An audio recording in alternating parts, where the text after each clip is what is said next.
சங்கீத புஸ்தகம் 107வது அதிகாரம் 28, 29 ஆகிய வசனங்கள்.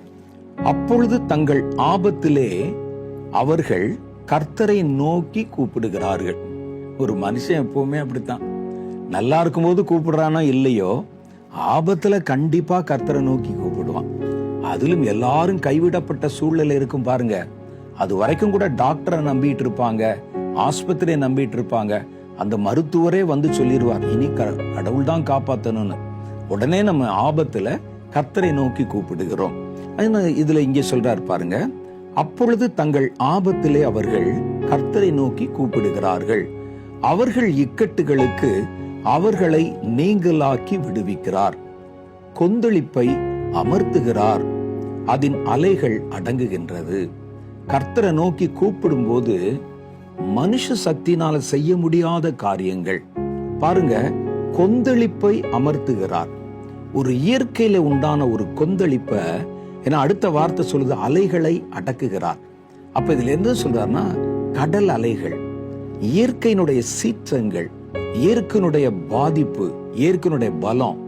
நமக்கு சாதாரணமாய் காற்று வீசும்போது அதனுடைய பலம் தெரியாது, சாதாரணமா மழை பெய்யும் போது அதனுடைய பலம் தெரியாது, சாதாரணமாய் அலை அடிக்கும் போது அதனுடைய பலம் தெரியாது.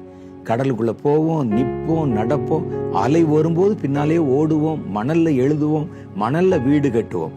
ஆனால் இந்த கடலுக்கு இன்னொரு கோர முகம் இருக்கிறது. மழை பெய்யும், மழையில வெளியே போய் நிப்போம், மழை துளிகள் மேலே படுவதை ரசிப்போம், சிலர் கவிதை எழுதுவோம், பாட்டு எழுதுவோம். காற்று, மெல்லிய காற்று வீசும்போது அது நமக்கு அப்படியே ரொம்ப பிளசண்டா இருக்கும், ரொம்ப சுக அனுபவமாக இருக்கும். காலை நேர காற்று, மாலை நேர காற்று. ஆனால் இவைகள் எல்லாவற்றுக்கும் இன்னொரு முகம் இருக்கிறது. அவைகள் சீர ஆரம்பிக்கும் போது அதனுடைய சக்தியையும் பலத்தையும் எந்த மனிதனும் அடக்க முடியாது. இயற்கை பேரிடர் வந்தால் எதிர்கொள்ளத்தான் வேண்டும். அதுக்கு ஆட்சியாளர்களோ அதுல அரசாங்க அதிகாரிகளோ அவர்களை குறை சொல்வதில் எந்த பிரயோஜனமும் இல்லை.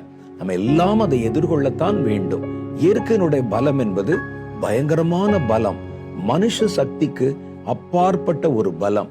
நோவாவின் காலத்துல மழை மாத்திரம் இல்ல, ஆழத்தினுடைய ஊற்றுக்கண்கள் வெடித்து பூமிக்கு கீழே இருக்கிற நிலத்தடி தண்ணியும் சேர்ந்து மேலே பீச்சி அடித்ததாம். மேலே இருக்கக்கூடிய வானத்தினுடைய திரைகள், நீர் திரைகள் என்று சொல்லுவாங்க, நீர் திரைகள் வெடித்து அந்த மழை கொட்டினதாம். அப்ப எவ்வளவு பயங்கரமா இருந்திருக்கும் பாருங்களேன். நம்ம சாதாரணமாய் பார்க்கிற அலை சுனாமி என்ற பேரலைகளாய் வந்த போது பல தேசங்கள்ல ஒரே நேரத்தில் எவ்வளவு பெரிய பாதிப்புகளை உண்டாக்கிற்று என்று நமக்கு தெரியும். இதெல்லாம் மனுஷனுடைய கை மீறி போகிற காரியங்கள். இதுல மனிதர்களை காப்பாற்ற விஞ்ஞானம் போதுமானதல்ல, பணம் போதுமானதல்ல, அதிகாரம் போதுமானதல்ல. இவைகளை அடக்க ஒருவரால் மாத்திரம்தான் கூடுமாம். வேதம் அதைத்தான் சொல்லுகிறது. மனுஷனால செய்ய முடிஞ்சதை நம்ம செஞ்சிடறோம், விஞ்ஞானத்தை கொண்டு செய்ய முடிந்ததை நம்ம செஞ்சிடறோம். ஆனா நம்முடைய கைமீறி போன காரியங்கள் வருது பாருங்க, ஒரு கொந்தளிப்பு, நமக்கு முடியாத ஒரு காரியம், அலைகளுடைய சீற்றம், இவைகளெல்லாம் வரும்போது அதை அடக்குவதற்கு எந்த மனுஷ சக்தியினாலும் கூடாது. இந்த ஆபத்துகள்ல கர்த்தரை நோக்கி கூப்பிட்டார்கள். கர்த்தர் கொந்தளிப்பை அடக்குகிறார், அதன் அலைகளை அமர்த்துகிறார். அது கர்த்தர் ஒருத்தருக்கு தான் சாத்தியமாகிறது. அப்ப இந்த மாதிரி சூழ்நிலைகள்ல தேவனை தேடுவது மாத்திரம்தான் நம்மை பாதுகாத்து கொள்ள போதுமானதாக இருக்கும். அப்ப இதை நம்ம மனசுல வச்சு நம்முடைய கைமீறி போன பிரச்சனைகள், நம்மை விடுவிக்க முடியாத பிரச்சனைகளில் தேவனுடைய உதவியை நாடுவதுதான் நல்லது.